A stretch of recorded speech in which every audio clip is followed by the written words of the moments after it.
السلام علیکم، welcome to Gul TV. آج کی ہماری کہانی ہے عائشہ کا پہلا روزہ۔ عائشہ 5ویں جماعت میں پڑھتی ہے۔ آج اس کا آخری پیپر تھا۔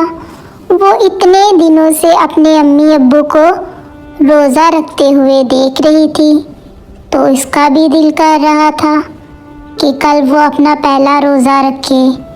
پیپروں کی وجہ سے عائشہ کی امی اسے روزہ نہیں رکھنے دے رہی تھی۔ گھر آ کر عائشہ نے امی سے کہا، کل مجھے بھی روزہ رکھنا ہے۔ امی نے کہا، آپ بہت چھوٹی ہو، ابھی آپ روزہ نہیں رکھ سکو گی۔ عائشہ نے کہا، میں رکھ لوں گی، میری ساری سہیلیاں بھی روزہ رکھتی ہیں۔ امی نے عائشہ کو سمجھایا، لیکن عائشہ نے بہت ضد کی کہ اسے کل ضرور روزہ رکھنا ہے، جس پر امی نے کہا کہ میں تمہیں کل صبح سحری کے لیے جگا دوں گی۔ عائشہ نے جب یہ سنا تو وہ اپنے کمرے میں جا کر سو گئی تاکہ صبح جلدی اٹھ کر روزہ رکھ سکے۔ عائشہ کی امی نے سحری تیار کرنے کے بعد عائشہ کو جگایا۔ وہ جلدی سے اٹھی اور منہ ہاتھ دھو کر سحری کے لیے دسترخوان پر بیٹھ گئی۔ عائشہ سحری کرنے لگی تو اس کے ابو نے بتایا کہ ہمارے نبی صلی اللہ علیہ وآلہ وسلم نے فرمایا ہے، سحری کیا کرو کیونکہ سحری کرنے میں برکت ہے، اس لیے ہمیشہ سحری کر کے روزہ رکھنا چاہیے۔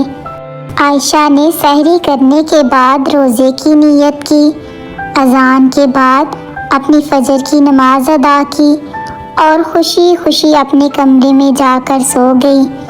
جیسے جیسے دن گزرتا گیا، عائشہ کو بہت سخت بھوک اور پیاس لگ گئی، لیکن اس نے اپنے آپ کو نماز اور قرآن پڑھنے میں مصروف رکھا، جس سے اسے سکون ملا۔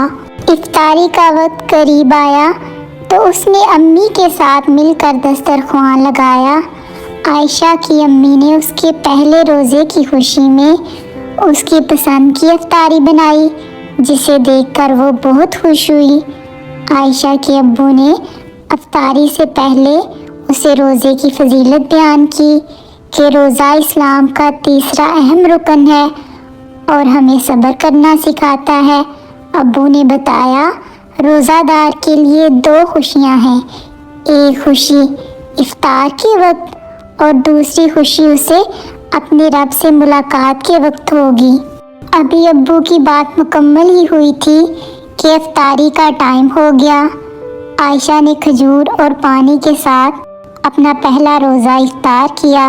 افطاری کے بعد نماز ادا کی اور اللہ سے اپنے پہلے روزے کی قبولیت کی دعا کی۔ جیسے ہی وہ نماز سے فارغ ہوئی تو امی ابو نے پہلے روزے کی خوشی میں اسے تحفہ دیا۔